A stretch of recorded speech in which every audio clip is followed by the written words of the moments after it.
Saya rasa kalau selama antar terminal saya rasa oke lah. Yang penting dari terminal ke kota, dari airport ke kota itu yang tadi bisa nggak dari 50 ke 40, bisa nggak ke 35. Nah ini yang lagi dihitung gitu. Saya rasa 6 bulan bisa ya, salaman lah. Insya Allah. 6 bulan bisa. Siapa? Kalau saya melihat begini, saya coba memaksimalkan aset dan konektivitas yang ada, jangan sampai tidak maksimal.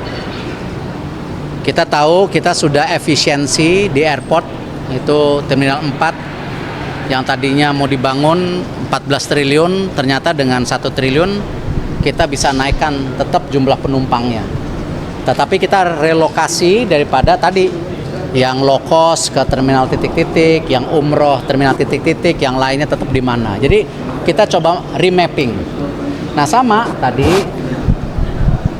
kalau kita benchmarking di banyak negara, saya masih yakin paling tidak rata-rata penumpang dari airport ke titik kota itu mungkin angkanya bisa 30-40%.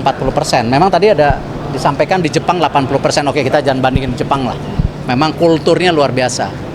Cuma di banyak negara 30% lah kira-kira. Artinya apa? Kalau 56 juta penumpang yang ada di airport ya, penerbangan maksudnya, itu 20% terserap untuk tadi kereta bandara ini yang ke titik kota itu kira-kira 10 juta. Nah makanya tadi ada kesepakatan antara KAI dan juga airport ya, bahwa kita akan maksimalkan tadi konektivitas dari tentu terminal naik ke kereta apinya, dan kereta api bisa menyuplai penumpang langsung ke titik kota. Kalau 20% itu kurang lebih 10 juta. 10 juta.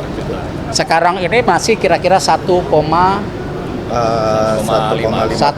juta. Jadi 1,5 juta. kalau kita bilang masih banyak sekali yang bisa dikembangkan. Makanya kita coba tadi mana beberapa yang kita ingin perbaikin, ya mungkin perlu waktu 6 bulan lah.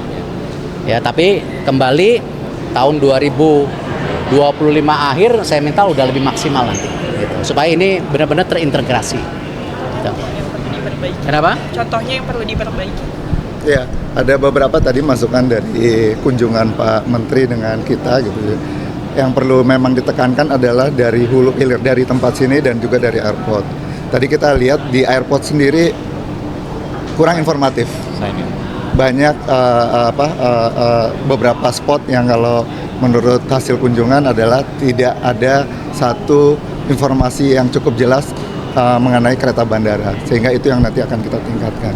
Yang kedua dari stasiun sini pun rencananya juga sudah ada rencana kita mau berhentikan kereta dari BNI City ke stasiun Sudirman, supaya orang yang dari LRT gitu kan, yang mau ke bandara gitu, nggak perlu ke BNI City tapi cukup di Sudirman, karena jarak berjalan kakinya lebih sedikit gitu. Dan yang ketiga, memang kita juga sudah berlakukan dynamic pricing, dan juga akan ada pricingnya secara progresif. Ini kita lagi kaji, mudah-mudahan ini akan segera kita launching. Kalau yang udah revitalisasi di stasiun Sudirman Pak, atau gimana? Sementara enggak, Hanya hanya memberhentikan. Ini yang tadi bilang kan bagaimana membangun ekosistem seperti tadi, mungkin di karet ya ditutup itu ya, sama lah kayak kita mengenalkan kereta api langsung dari Jakarta Jogja, Jakarta Semarang kan, itu salah satunya ada strateginya. Nah di sini juga sama, bagaimana tadi kalau 20% dari airport 10 juta bisa menyerap, kan itu juga mengurangi beban traffic yang ada di airport dan tol yang ke airport yang selama ini suka macet total. Nah ini kita coba ya pecahkan dengan tadi solusi, misalnya dengan kereta api ini ya memang tadi baru 1,5 juta padahal potensinya bisa 10 juta gitu. Kenapa? Stasiun karet ditutup karena sudah dekat sekali dengan BNI City. Jadi kalau orang yang akan mau ke karet, dia tinggal jalan aja, kan kita udah buatkan selasarnya sampai dengan ke BNI City, sehingga trafficnya pun akan lebih cepat. Nggak perlu lagi berhenti, tapi langsung berhenti di sini. Tambah nanti kita akan berhentikan untuk yang kereta bandara di stasiun Sudirman. Kenapa? Naik dan turun. Naik dan turun. Dan kurang lebih itu kan tadi kita coba 50 berapa menit Pak? 50 menit. 50 menit. 50 menit. Nah, kita lagi coba hitung kalau bisa di bawah 40 menit. Jadi orang akan lebih efisien lagi, oh pakai kereta dari airport ke pusat kota 40 menit. Kalau bisa 35 menit. Nah, cuman lagi dihitung, Lagi dihitung. jangan terlalu cepat gitu. Ya, kalau 50 menit ke 40 menit itu 10 menit. Saya rasa sangat Ya, bisa. akan Kalayaknya Pak kan lambat banget tuh Pak, sama mungkin kalayak itu ada evaluasi. enggak, sebenarnya ada kecepatannya. Ada. Yang kalayak yang di bandara Pak, Heeh. itu ada evaluasi nggak Pak? Kan selama ini Oh kalau ya, tadi- gini kan kita mengefisiensikan, memaksimalkan yang sudah ada. Kalau semua bongkar ulang, ya nanti kos lagi, ya. Saya rasa kalau selama antar terminal, saya rasa oke lah. Iya. Yang penting dari terminal ke kota, dari airport ke kota itu yang tadi bisa nggak dari 50 Turun. ke 40, bisa nggak ke 35. Nah ini yang lagi dihitung gitu. Saya rasa 6 bulan bisa ya, salaman lah. Insya Allah. 6 bulan bisa. Siapa? Nanti 6 bulan kita tagih lagi. Tadi Bapak Sarah juga sempat mention soal terminal khusus low cost carrier. Nah, itu mungkin boleh dielaborasi lagi Pak, apakah itu Pak Faik, nah, low cost carrier seperti apa? Untuk di Soekarno-Hatta nanti akan ditempatkan semuanya di Terminal 1. itu untuk low cost carrier? Iya, nanti untuk low cost semuanya di situ. Kalau untuk bandara saya sama Pak, Ya. untuk bandara lainnya? Iya, nanti kita atur semuanya. Ini kan yang di Soekarno-Hatta. Jadi yang full service nanti di Terminal 3. Terus kemudian yang 2F tadi khusus untuk Terminal Umroh ya. Dan nanti low cost-nya ada di Terminal 1. Nah, ini lagi kita revitalisasi dan beautifikasi. Jadi nanti Terminal 1-nya sudah akan beda dengan yang kemarin-kemarin. Kapan kira-kira Pak? Ini lagi berproses. Lagi dibangun udah 30%. Oh, Januari Februari. Iya, ini sudah 30% ya. Saya targetkan nanti di bulan Agustus sudah selesai. Bayangin efisiensi 14 triliun ke 1 triliun. Tapi tetap naikin dari berapa puluh juta ke berapa puluh juta, Pak? 56 juta ke 94 juta setahun. Pak Erick, untuk merger perusahaan BUMN jadi 30 perusahaan itu progresnya gimana, Nanti Pak? saya baru akan rapatkan di Rapim minggu depan.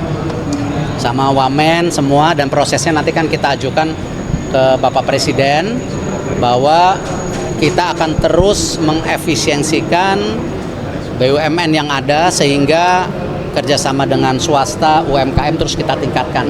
Bahkan kita sudah mendorong peraturan menteri, saya sudah dorong kirim ke Pak Mensesnek dan Sekap mengenai tender di bawah 15 miliar.